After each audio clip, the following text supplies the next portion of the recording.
Have you ever heard people commenting on somebody's singing or speaking, but mostly on singing, and they say something like, "They sound so nasal"? Or maybe you wonder whether your sound sometimes is nasal. It might be that someone once said to you, "You sound a bit nasal," and now that's stuck in the back of your head. Big thing is, and I know I keep saying this, but most people don't actually know what that means.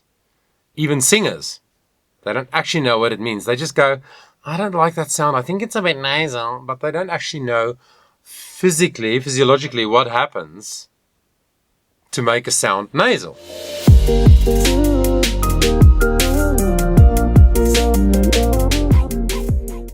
Hello, and welcome to episode 6 in the introduction series of Voice Matters. My name is Johan Bester, and it's such a joy for me to spend the time with you today. So firstly, let's just think about what that term means. Okay, what the term implies. So nasal, obviously, talks about the nasal passages or cavities. So it involves the nose, right?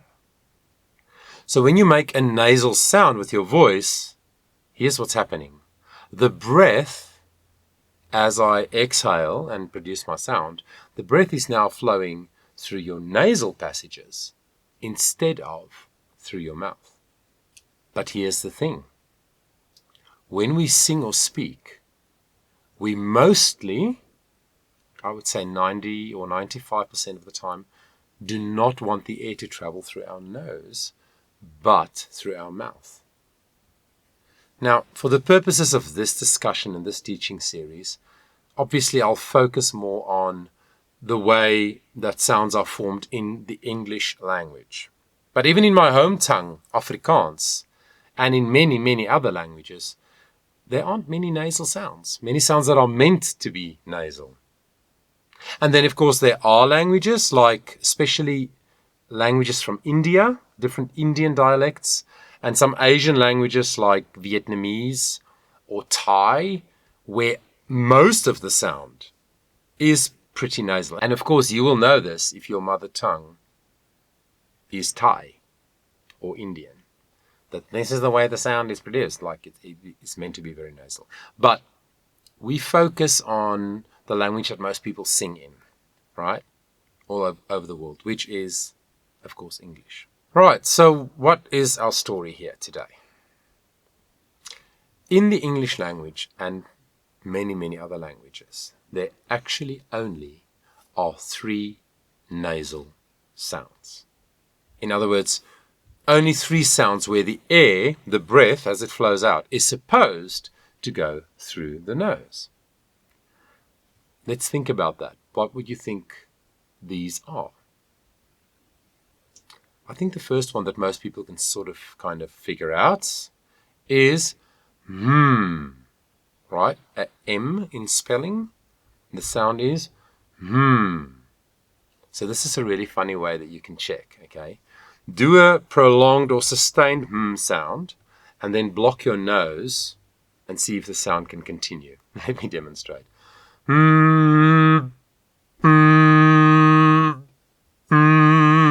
Right? So the moment I block my nose off and the air stops flowing through my nose, my sound stops. This way I know it is a nasal sound. So that's when, like when you have a bad cold and your nose is blocked and you try to speak, some words come out really funny. Like if you want to call your mom, it sounds like this, Bob, Bob, like Barb, like an American short form of Barbara, Bob, because Mom, Mom. Now my becomes a B because that's where the air pressure has to go. Interesting. All right, so the is pretty easy for most people to figure out. Yeah, that's a nasal sound. It's meant to be air traveling through the nose. But what are the other 2? Is the next one. So an N spelling. And you might look at the shape of my mouth and go, hey, but your mouth is open. It is, but let me show you.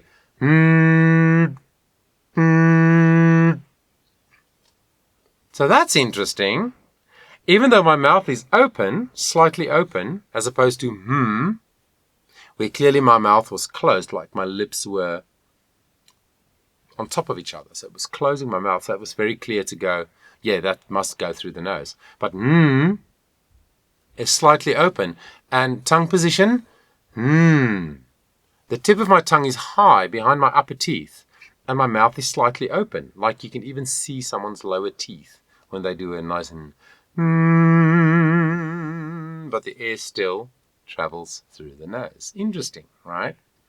But the third one is the one that most people just can't work out. But maybe you can. It is the NG spelling. Like in the word sing or long. Look at the shape of my mouth now, though. It's quite wide open, but still, the air is traveling through my nose.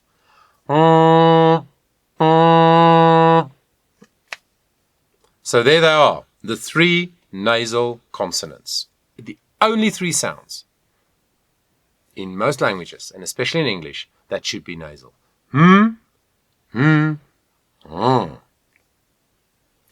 So interestingly, if I do a vowel sound like a R, actually the fact that my nose is blocked should not have an effect at all.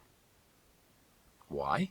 Because when I do R, all the air, is supposed to come through my mouth. Ah.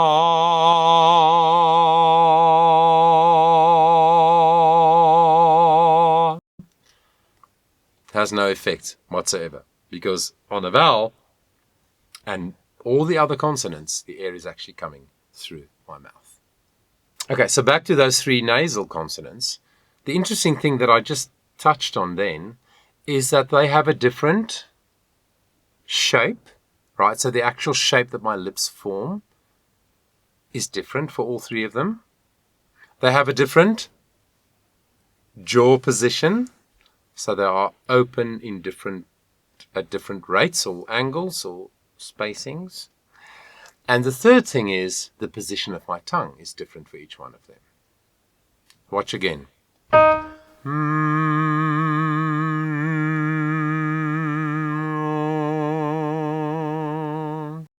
Quite different, hey? So again, if you can start being aware of these things, like where's my tongue when I do that sound? How released is my jaw? How open is my mouth? And what is the shape of my mouth? What are my lips doing? Just that awareness will just start making you take note of your nasal consonants, especially when you're singing, right? Because then sometimes we have to spend more time on them.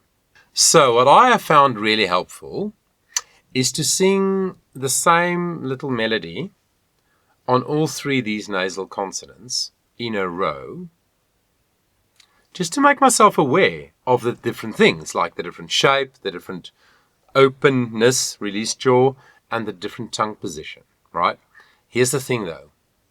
Always do it in this order. First. Now I do this because it makes me think of the fact that it's closed. My lips are connected. Slightly open, high tongue. And then wide open, low tongue. The tip of my tongue is below my lower teeth, behind my lower teeth. And the back of my tongue sort of lifts up like this, sort of bulges. So I have and then I do a simple little melody like this.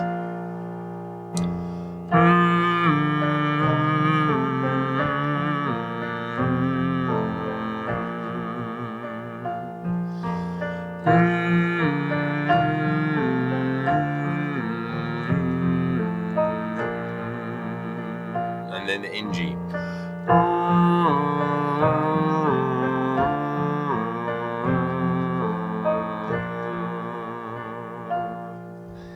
Simple little melody. So I just breathe and I just flow, but I focus on not a complex melody, but the melody is simple so that I can focus on the shape, the tongue position, and how much my jaw is released. And of course, we talked in the previous episode about consonants. If you haven't watched it, go and watch it, because I talked about the very important difference between voiced and unvoiced or voiceless consonants. So, of course, these 3 consonants are voiced. How do I know that? Because I can sing a melody on them. My vocal folds are engaged. They're vibrating. They're producing a pitch. That's why we hum. We can hum any tune, right?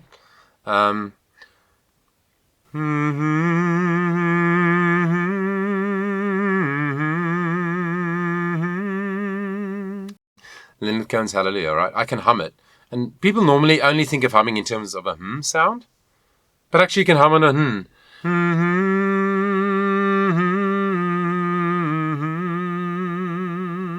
or an NG.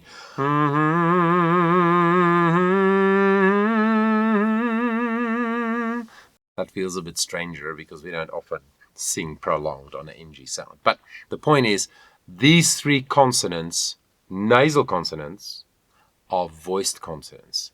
My voice is engaged, they have a pitch.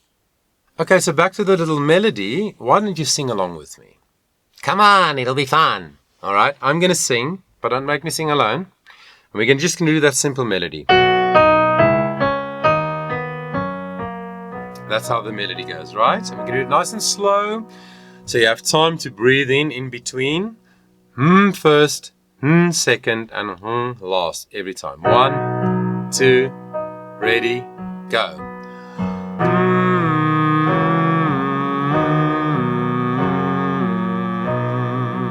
And then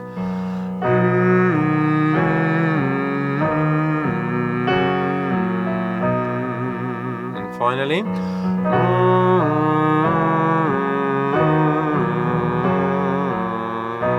and then we go a step higher.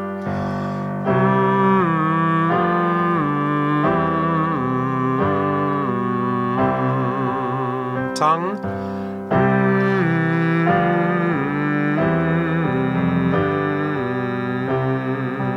And then drop the jaw.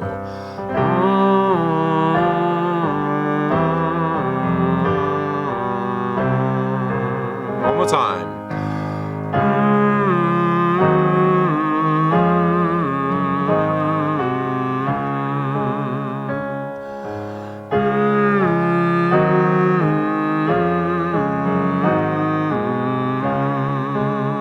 And release the jaw.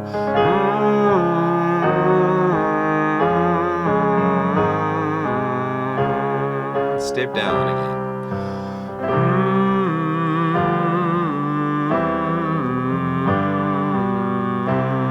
Very comfortable.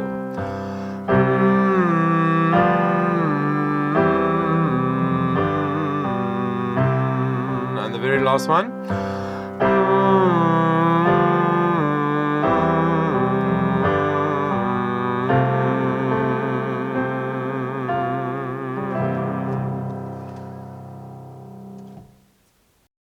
Feels good, doesn't it? It's just an inhale and an exhale.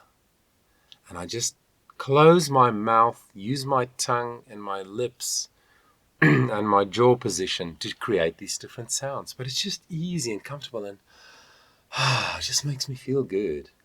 Actually, after about 5 minutes of humming, you will feel more relaxed, no doubt. Plus, it's also one of the most effective ways to activate your voice, because it doesn't put a lot of stress on the voice.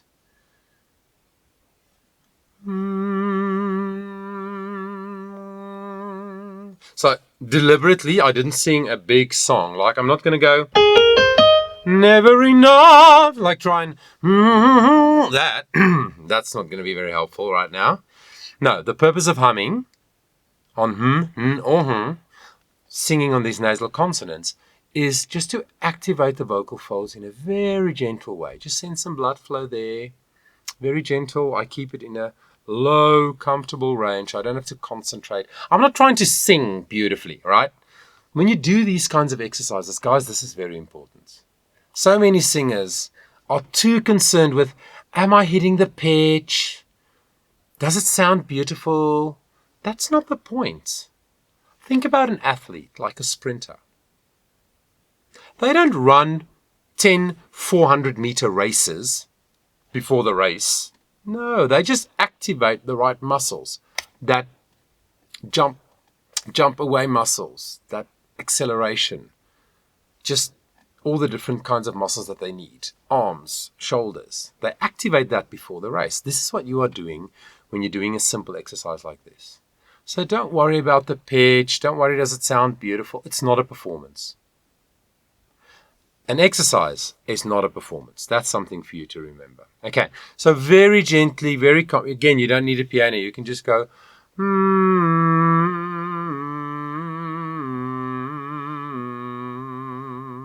and then just breathe and do the etc. You don't need a piano. Just keep it in a low, comfortable range. Remember, what did I say previously? Comfort is your friend. You have to remember that. When you work on your voice, ensure that it's always comfortable.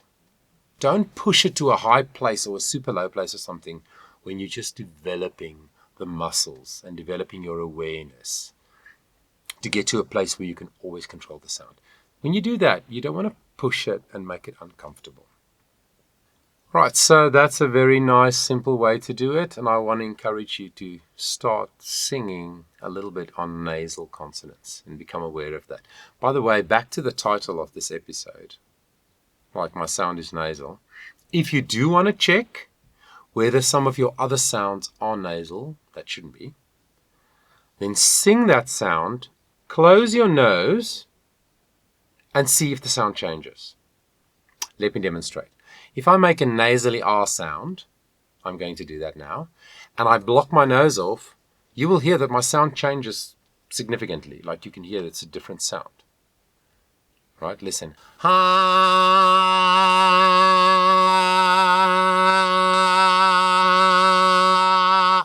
It almost sounds like the pitch changes, doesn't it? Because it actually does a little bit. The resonance changes, but that's again a discussion for another day. But the air is flowing through my nose, some of it, and some through my mouth. So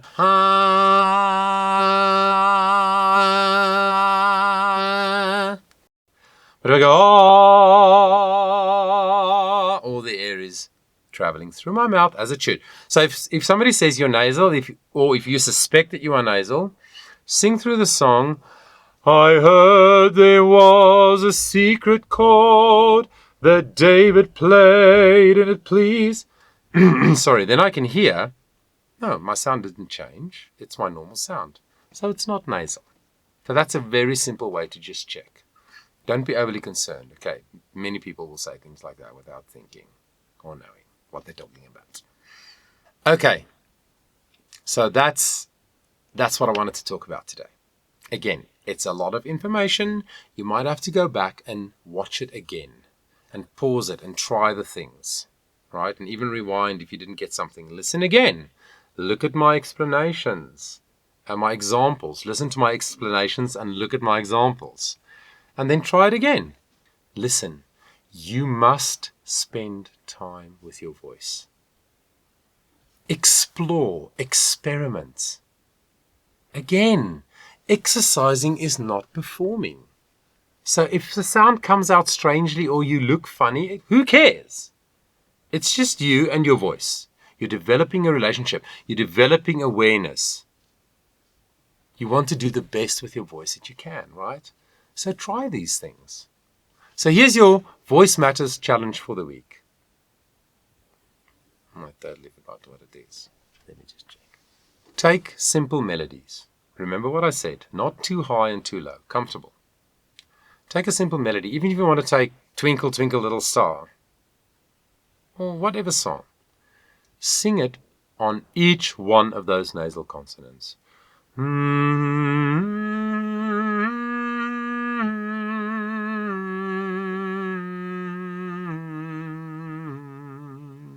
But be aware.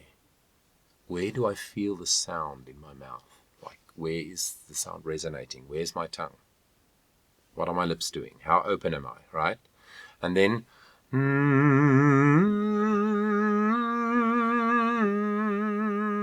etc. And then,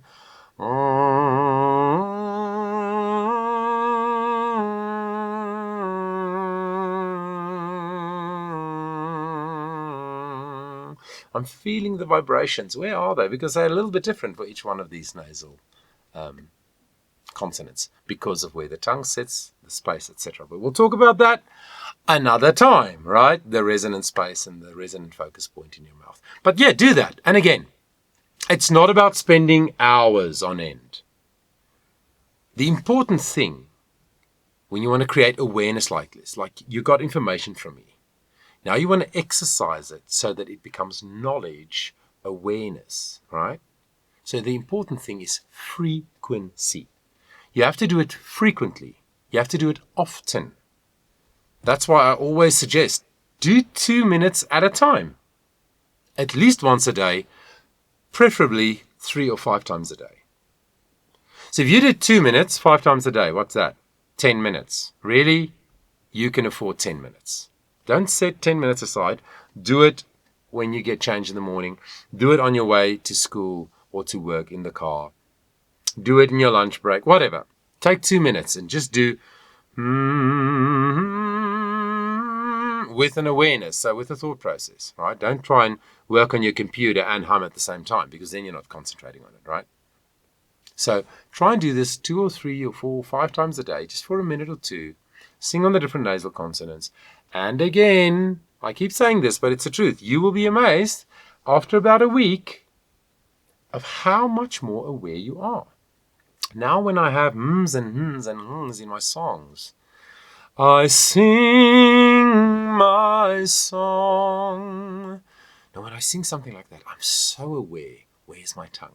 Where do I feel the vibrations? How open am I? And that's going to lead to control